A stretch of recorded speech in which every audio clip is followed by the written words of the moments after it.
Hi all, welcome to the final whistle for the match preview then. It's the FA Cup third round. Forget about the league competition with Leicester for now. We'll move on to the cup. We've got Gillingham, Leicester City, travel to Priestfields tomorrow in a 12:30 kickoff to take on the Gills in a game where anything can happen. You've got to be wary of these sorts of games because when we was in the rounds before, I remember losing to Newport County and it rained there. I hear it's going to rain tomorrow, and it's a away end which hasn't got no shelter. So I'm really looking forward to travelling down to Gillingham tomorrow and being in that away end, getting absolutely soaked. So, yeah, it should be a decent away end again, a decent away day. We obviously take on League Two side Gillingham. We'll get the lads in, Max and Matt. Matt is from the ME7 podcast. We'll get Max in, who's got quite a lot to tell regarding Gillingham and Leicester. So we'll talk to him regarding both sets of sides. And yeah, let's go on with this match preview then. Remember, smash a like, subscribe to the channel if you haven't already. Be much appreciated. And let's get this third round match preview underway then, shall we? And I'll see you in just a minute.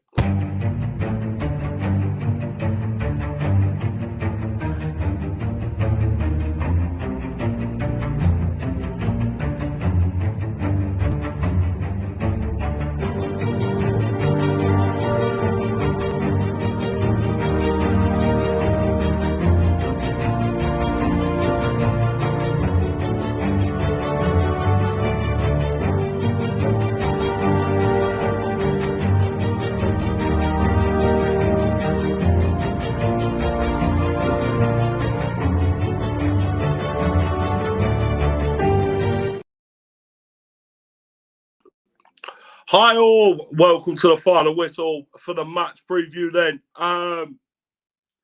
Who is Dango Utara? He's a player from Lorient who Leicester's been linked with, Scott, but we're going to talk about transfers in another show. Today, we're going to talk about the match preview. Let's get my first guest in, Matt, from ME7. Matt, how are you? Yes, I'm good, buddy. Thank you. How are you? I can eat better now, mate. Yes, I'm good. Let's get my second guest in, Max. Max, how are you, mate? Yeah, very well, thank you. Very good. Max, talk to me then. You've got a family who support both sets of clubs. It's going to be a family affair until Saturday. Slight clash. I've got a cousin coming down, my uncle who lives near us, going to the game. So it could be an interesting car journey home. Half of it's going to be upset, half of it will be happy. And let's hope it's the Gillingham side that's happy. Bloody hell, there might be a bit of a scuffle then in the car on the way back. So we'll see. Someone's walking. That's it. Boys, talk to me then. Matt, we'll move to you first from the ME7 podcast. Let everybody know where they can find you and what you do. So I've just sort of started helping out the guys on the ME7 podcast, where you can find us obviously on Twitter and Facebook. Please give us a like and a follow. We just like to obviously discuss about the boys and how they've been doing this year, and well, obviously it's not been very good. 7 league goals tells us its own story. But yeah, it's a place for us, for everything Gills, and definitely if you've not liking us and subscribing, get on there. Max, what about you, mate? So I just like to post far too many of my own opinions on Twitter. Some of them pretty hasty after games, which usually are angry, and then usually followed by a bit of optimism if there's something, the typical lose, angry, new game coming up, optimistic. But yeah, I mean, I just sort of like to get involved in everything. I think that's a good thing about sort of being a lower league football fan, really, is there's a real sense of community amongst us fans. I mean, there's had to be this season, but it's really sort of nice to be able to share, listen to people's opinions and have a rant now and then. Yeah, let's, before we go on to the game and that, let's get to know Gillingham. A lot of young fans won't know much about Gillingham. Nicknamed the Gills, they play at Priestfields in Kent. Manager Neil Harris, who used to play for Millwall. Leicester fans would know him well. League competition, League 2, table position 24th. Matt, I'm going to move to you first with this one. Tell everybody about Gillingham then as a football team. Talk to me about Gillingham. I mean, for me, one of the things that stands out about Gillingham Football Club is it's the fans. You know, we're the home of the shouting men. We don't stop singing. You know, we played Sutton the other week. You know, we're bottom of the league, and 700 of us turn up to cheer the boys on. You know, we're a crazy bunch of guys that will follow them. You know, the team up and down the country. The thing that every Gills fan will tell you is all we want from our players is just a fighting passion. You know, don't leave anything, you know, off the pitch. You know, give it all you all from the minute the first whistle goes to the minute the last whistle goes. Yeah, Max, what do you think about Gillingham then? Obviously, you've been supporting them a while. Tell everyone about Gillingham, your story, supporting Gillingham and all that then. Well, I must have been misbehaving as a 7-year-old being dragged down to support Gillingham. As I told you, other ties in higher league football clubs. But no, I mean, look, I wouldn't change it. I mean, I really wouldn't. It's been ups and downs. I've seen promotions. I've seen relegations. Yeah. But the last 2 seasons have gone really badly, really badly. I mean, we were looking before COVID, starting to build a bit of momentum under our previous manager, Steve Evans. We were really sort of quite affected by COVID financially, and we just never really recovered from it. We slumped last season, nearly stayed up going down the last day of the season on goal difference. There was a bit of optimism as usual when you go down, thinking, oh, we're going to bounce back up, and it's gone horribly wrong, really. Bad recruitment, bad structure, problems with previous chairman. It's just not gone well. And as Matt sort of already alluded to, 7 goals in the league this season tells its own story. Yeah, and you're coming up against a side who like to, I don't know, it's kind of one of them where if your team's really poor and you come up against Leicester, you're in with a chance somehow, and it's just, I don't know, I think that's the way Leicester is.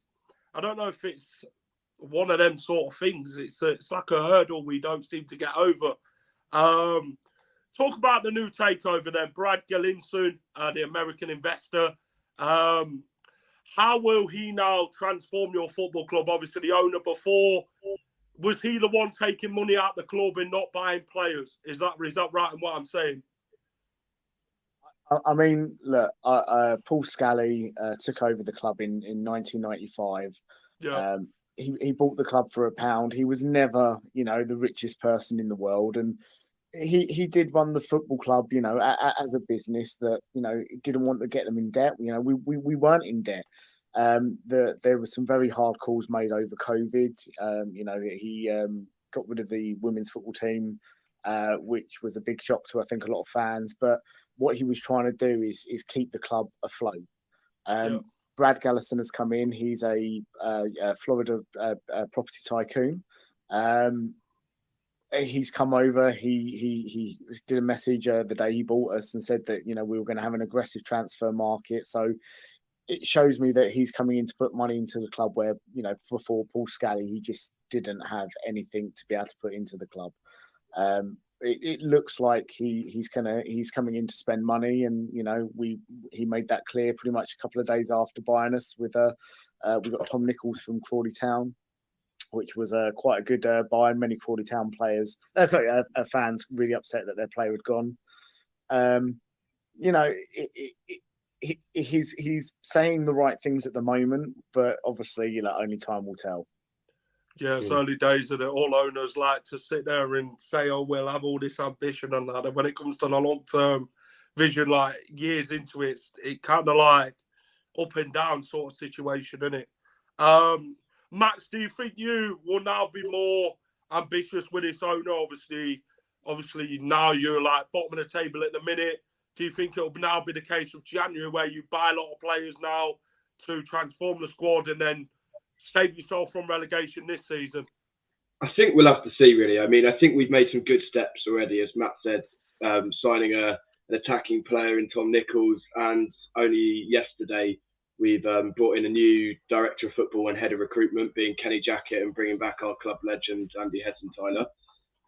They're good, in my personal opinion. I think they're really good moves. However, still sort of remains the same. We are in one hell of a dogfight, and if we are to stay up this season, we need.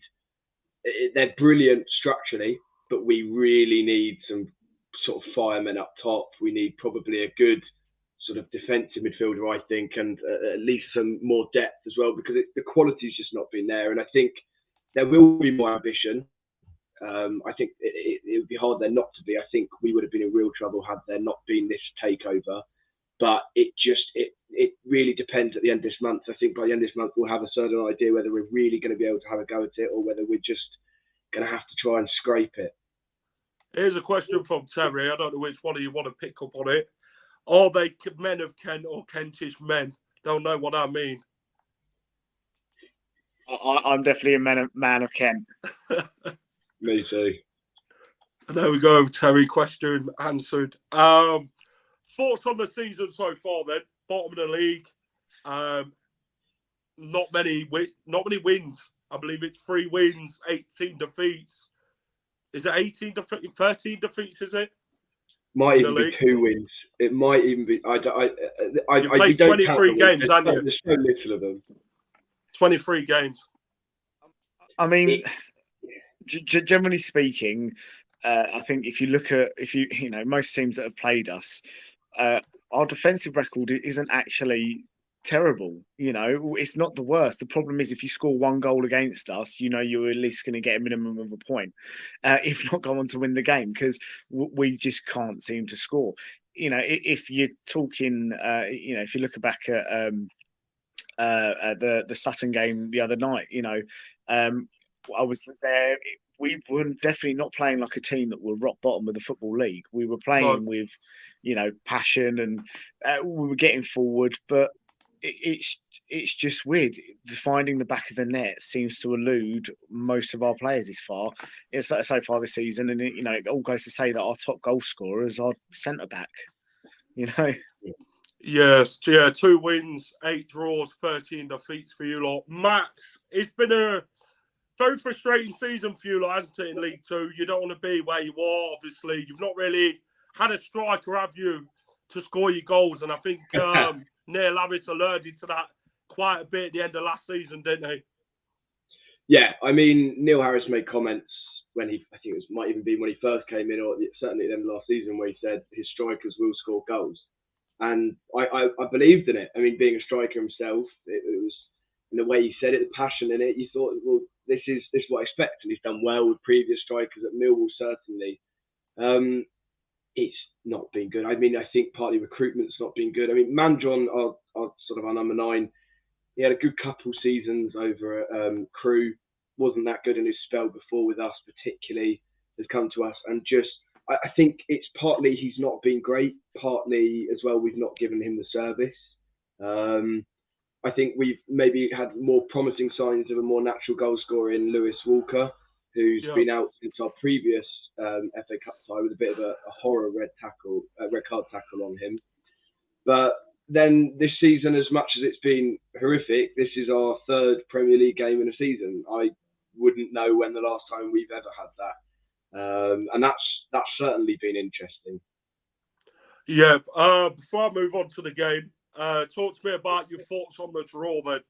What did you expect from the draw? I mean, when it was Leicester, what was your first reactions, Matt, as a Gillingham fan, knowing you're going to be playing a Premier League side?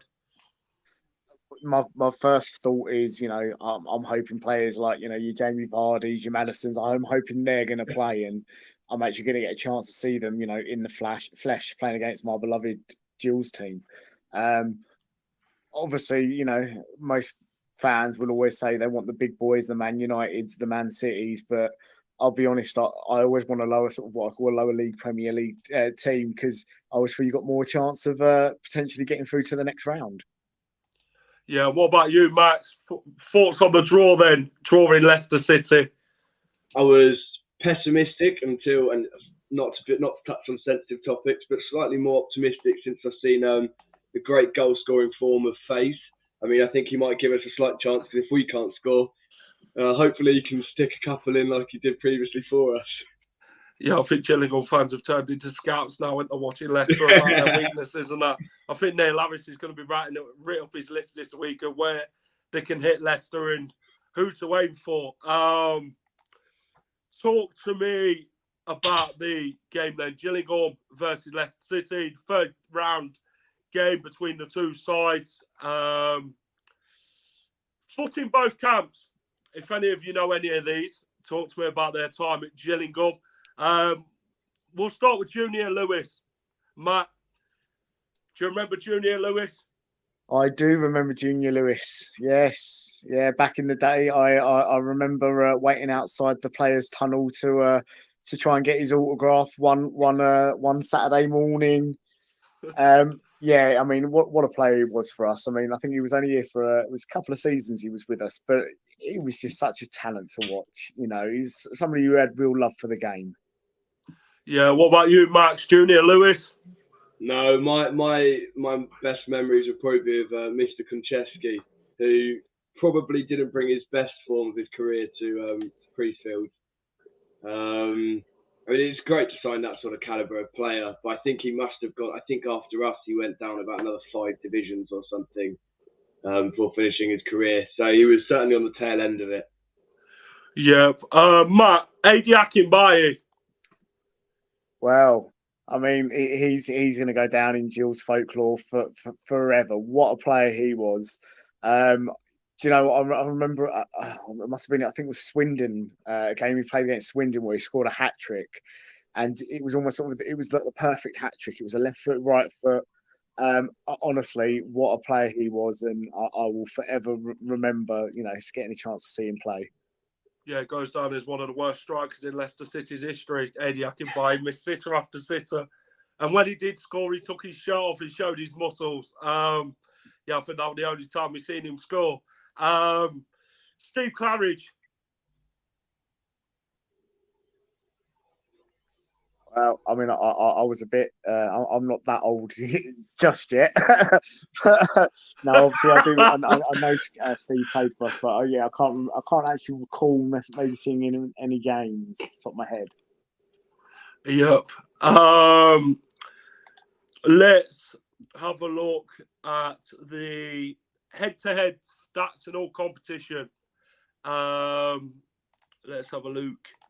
So Leicester City have played the Gills 5 times in all competition. You beat us once, which was in 2003, I believe. And that was at your place, a 3-2 win. And we beat you 4 times. Do you remember any of them games, boys? Leicester v Gillingham? I think 3-2 win as does ring a bell, but yeah, got it. So it was quite a long time ago. But yeah, that does vaguely ring a bell. I think I might have been at that game. The last time we played you wasn't was at that game, but I 2005. remember I do know that there was a big divide of family again at that game.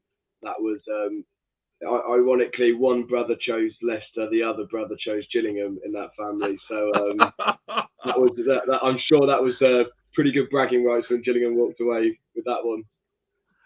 Yeah, the last time out at Priestfields, then Leicester City won 2-0 in 2005. Goals from Dion Dublin and Matt Heath for the Foxes, a 2-0 win. Matt, do you remember that game? That might be one of those games that I've automatically wiped out my memory because you know it was a loss, but.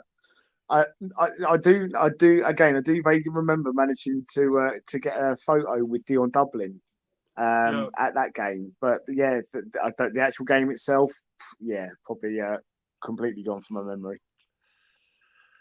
Interesting. Yeah, it rained that day as well. It always rains when we seem to go to Gillingham. I don't know what it is. They always say when you go to Gillingham, just hope it don't rain in that. In this away end. This is the most iconic away end according to Football League fans. I had a lot of Football League fans contact me when Leicester got Gillingham, and they talked about the away end. They call it one of the worst away ends in the Football League. It's a scaffolding away end, isn't it? it's a bit of one of them, and it's something that you're not used to on a Premier League basis, isn't it, Matt? The longest serving temporary stand you will ever see. Is that what it is? But it was obviously, it's got no roof either, has it? Nope. That's the worst part. Bring your coats, that's for sure. I think I bloody need it. Other Leicester fans have gone on the side of the pitch in the corner part. I think that's where the Dagenham fans was. When Dagenham visited, it rained there, didn't it?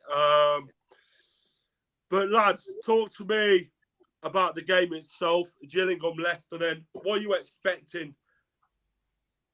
We'll go score predictions later on, and team selection. But talk to me about the game itself. How excited are you for this one? I mean, I am really looking forward to it.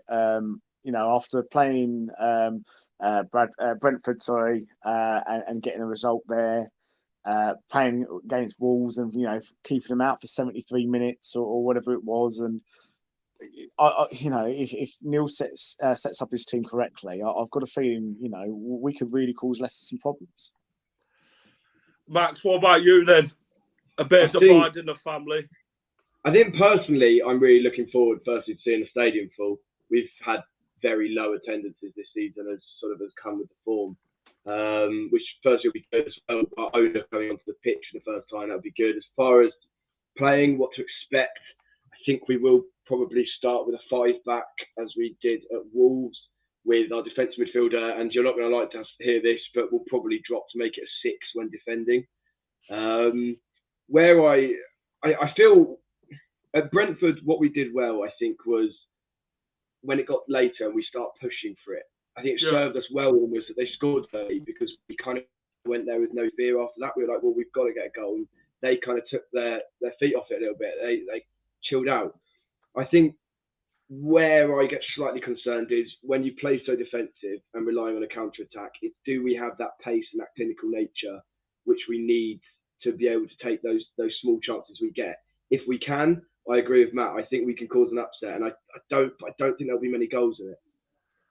No, I think looking into this game from a Leicester fan perspective, Leicester have been sinister this season. They've lost games where you thought we'd win. We've been very poor.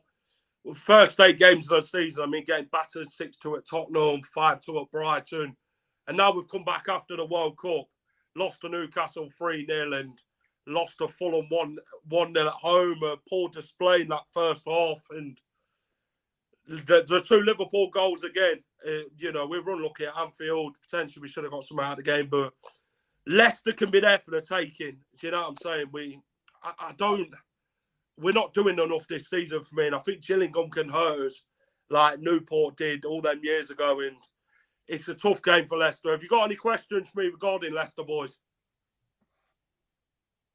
I mean, generally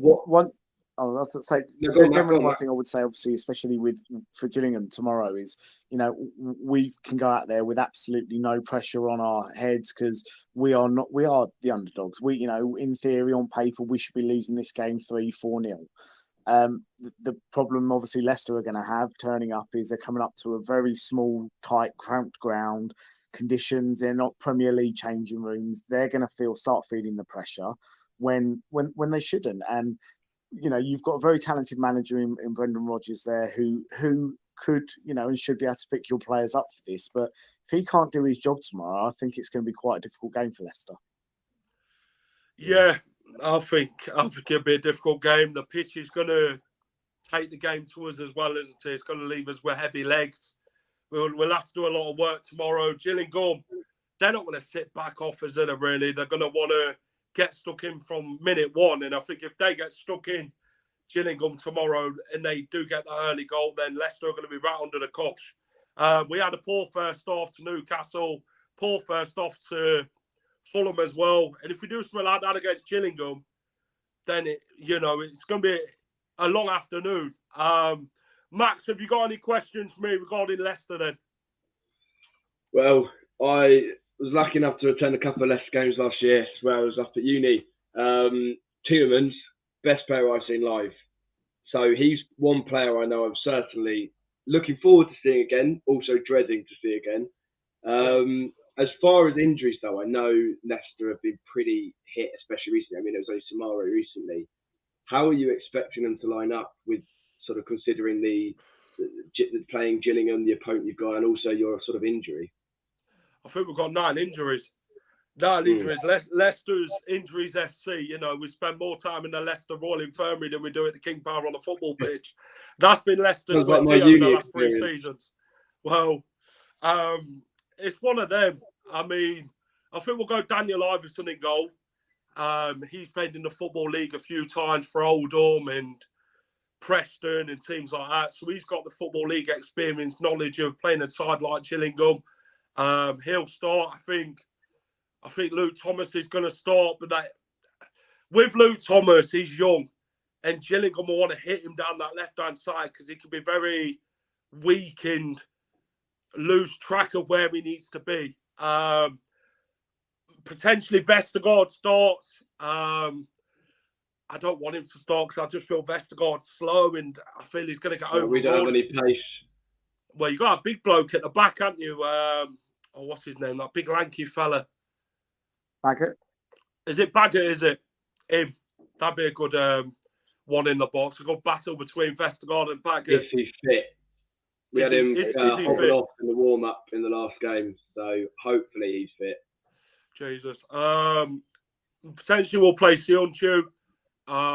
Castagna will play right back. Papi Mendy will play. I think Yuri Tillemans is going to start tomorrow. No James Maddison. Maddison won't start. So that's a miss for you, Matt. I'm sorry about that one. But you might see Jamie Vardy. So you might get one out of the 2. Who have we got on the wings in the midfield as well? See, we've got lack of midfielders. I think we've only got Wilfred Ndidi and Mendy who's the fit centre defensive midfielders. So who've we got so far? Iverson, Castagna, Sionchu. I'm going to go Daniel Amati instead of Vestergaard. Luke Thomas, that's 5. Tillemans 6. Mendy, Ndidi. I think Perez will play. That'll be 9. Albrighton will play. I think Kelechi and Nacho will play. I don't think it'll be Patson Daka. Daka's just recovering from his hamstring twins, what he had. But yeah, I think that'll be a strong enough Leicester side. But we might have a few youngsters. I'm just predicting the team. I don't know what Brendan Rodgers' thinking is because we've got you guys. Then we've got Newcastle 3 days after in the Cup, in the quarterfinals. And then we've got Nottingham Forest, which is a massive game on that other weekend. So I think you might see a few of the youngsters like McAteer, Sammy Braybrook, players like that who, like Maswin Hyson, that who play for the under-23. So I think you might see a few of them tomorrow. But what are we expecting, boys, from a team selection then for Gillingham? Yeah, goalkeeper situation sorts itself out pretty easily. That'll be Jake Turner in goal. I mean, again, I think on paper, if Baggett's fit, he'll be playing. Max Amar, Will Wright, probably be a sort of centre 3 with probably David Tatonda, and I would probably say Robert McKenzie then sort of as acting as almost wing backs. Yeah. Probably Stuart O'Keefe, Sean Williams, and Dom Jeffries in the middle. And then me personally, I would go with Callum Harriott and Scott Cashgate kind of playing as sort of a number 10 and a number 9 respectively. Yeah, Max, what do you think of your team selection then? Are you going with the same of what Matt's saying, or would you go something different? He'll line up fairly similar to how he's done previous games. Again, like Matt's mentioned, if Baggett's fit. So let's say he is, and I'm going to say let's say he is, because if he's not, then I'm very concerned. I think we'll go again Turner. I think we'll probably play Alexander, Baggett, Ema, and Wright with either McKenzie or Tatonda on the left. Then I think he'll play Sean Williams as sort of a holding with O'Keefe and Jeffries, who kind of provide the legs to that midfield. And then I think similarly, I'd probably go something along the lines of Cashgate and Harriott, or Cashgate and Adelican, because I think we've got Manjon. He's tall. doesn't seem to be winning many headers this season. He seemed a lot more dominant in the air in our last spell. But as we saw against the Brentford game, when we brought him on late and you start swinging crosses in, he can really start to worry defenders. And I think he's more threatening in that sense than playing it from the start and just sort of lumping it long. Yeah. The last one then for you guys is the score prediction. Matt, we'll start with you. Which way would you like it to go? I mean, I'm sure your heart's going with a Gillingham win, isn't it? But your head's going to be saying, well, hold on a minute. Yeah, I mean, obviously, from a neutral's point of view, you expect a Leicester City probably 2-3-0 win, something along those lines. But if I was a betting man tomorrow morning, I'd be walking into the bookies with my tenner and I'd be going 2-0. 2-0 to Gills. 2-0 Gills. Max, what about you?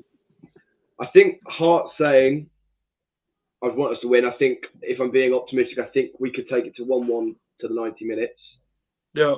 I think head 2-0. But like I said at the start, I don't think it's going to be a battering from us, purely because we do really have, against these Premier League sides, we throw 110% effort in, and we just run and we throw ourselves in front of every ball. We go into every tackle, and I'd almost love us to be a bit more like that in the league. But we really do just pull together as a team in these sort of games that we've seen this season. Yes, obviously you guys have beat Brentford, haven't you, in the Carabao Cup this season? Took them to penalties and beat them. You went to Wolves, gave them a good game. I think with Leicester, it's going to be a very tricky game, but it depends which Leicester City turn up. If it's the Leicester City that turned up against MK Dons, we could go and win the game because we move the ball well, we're more quicker, fluency, and we get forward more better and we score goals. But if it's the side that turned up against Newcastle and Fulham, I think we can be in sorts of a long afternoon where Leicester watching us play it around the back and that. I think with Gillingham and Neil Harris, they're going to look at Leicester and think they're one of them sides who like to play it around the back. So Gillingham will want to shut Leicester down as quick as possible and press us and not let us come out and really take the battle to Leicester. I think my heart says 3-0 Leicester.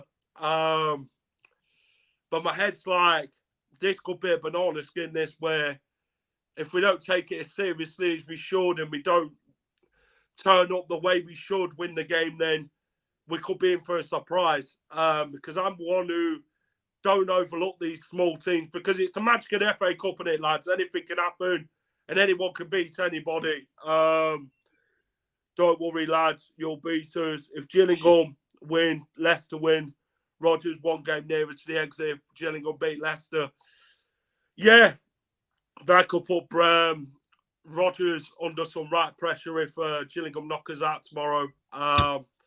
Hopefully not. Hopefully we can get through, but I think it'll be a good game, an entertaining game for both sets of fans, and hopefully both sets of teams put on a show. But tell everybody quickly where they can find you, lads. Then Matt, we'll start with you for the viewers who've just joined. Well, yeah, you can find me at Matt Olsen85 on Twitter. Otherwise, follow the ME7 podcast. Cheers, Matt. And what about you, Max? You can find me, it's just Max Lewis 070 on Twitter. Expect a lot of tweets. I do tweet too much.